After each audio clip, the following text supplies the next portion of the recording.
Well, here's the start of it. Most of the rivers in my part of Ohio had been dammed, turning fertile valleys into scummy playgrounds for boats. Now, of course, also for jet skis, an abomination that hadn't been invented at the time I wrote this. One free-flowing river, the Mahoning, ran past the small farm where our family lived during my later years in Ohio. We owned just enough land to pasture 3 ponies and to grow vegetables for our table, but those few acres opened onto miles of woods and creeks and secret meadows. I walked that land in every season, every weather, following animal trails. But then the Mahoning, too, was doomed. We were forced to sell our land, and a dam began to rise across the river. And here's the key sentence. If enough people had spoken for the river, we might have saved it.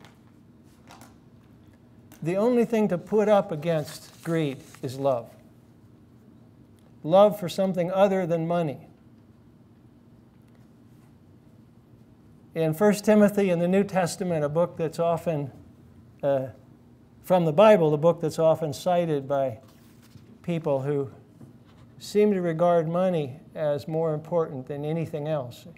From 1 Timothy, there's a famous verse. It says, "The love of money is the root of all evil." It's not money that's the root of all evil. It's the love of money that's the root of all evil.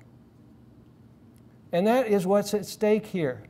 There is a conflict between a small group of people who love money so much that they would destroy things that everybody, or I trust just about everybody in this room, loves deeply.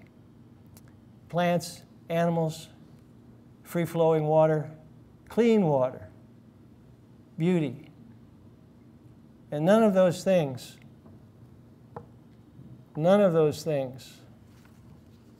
should be sold. There was never any rationale given for another reservoir except that a bunch of developers wanted it built. Our home was claimed, and we were forced to move, and the house was torn down, our barn was torn down. And the issue was not how much money our family received for the property. The issue was we had no choice about selling the property. The dam was built, and a valley that was rich with history, with ancient trees, especially maples, sugar bushes all up that valley, and farms. That valley was dammed. By the time the water had backed up, my family had moved away, I had gone off to college, and it was some years before I came back to that place.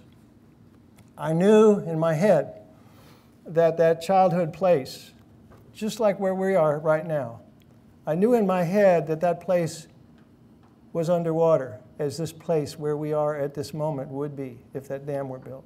I knew that in my head, but I didn't really know it in my heart. I didn't know it in my chest. Until about 8 or 9 years after the water had backed up, I had occasion to go back through that part of Ohio, and I decided I'd go have a look.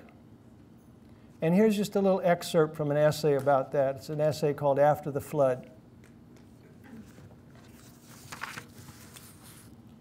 My mind raced along the road as I remembered it, steeply downhill between fat maples and patchy sycamores to the river and the steel-girdered bridge.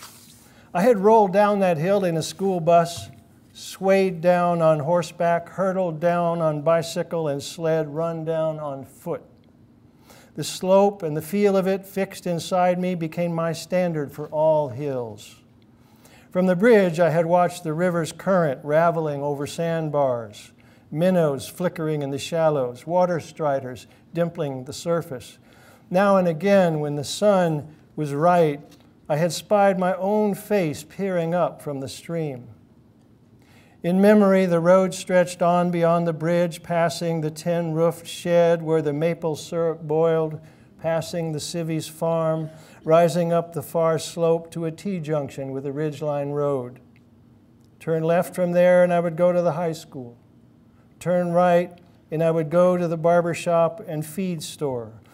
As my thoughts raced ahead of the car, inside me the valley opened and the river flexed its long, sleek muscle. Rounding the curve, however, I had to slam on the brakes to avoid running into a guardrail that blocked the road. Beyond the railing, where valley and bridge and river should have been, flat gray water spread away toward distant hills. I got out of the car and pressed my thighs against the cold steel barricade and stared. Gray, flat, empty lake, not even a boat to redeem the emptiness. A lone crow slowly pumped toward the horizon on glossy black wings. Along the shore, a few sycamores still thrust up their mottled branches. Except for those trees, the pavement beneath my boots, and hills too high for water to claim, everything I knew had been swept away. My worst imaginings had failed to prepare me for this. I stood there dazed. I could not take it in, so much had been taken away. For a long spell, I leaned against the guardrail and dredged up everything I could remember of what lay beneath the reservoir. But memory was at last defeated by the blank gray water. No effort of mind could restore the river or drain the valley. I surrendered to what my eyes were telling me. Only then was I truly exiled.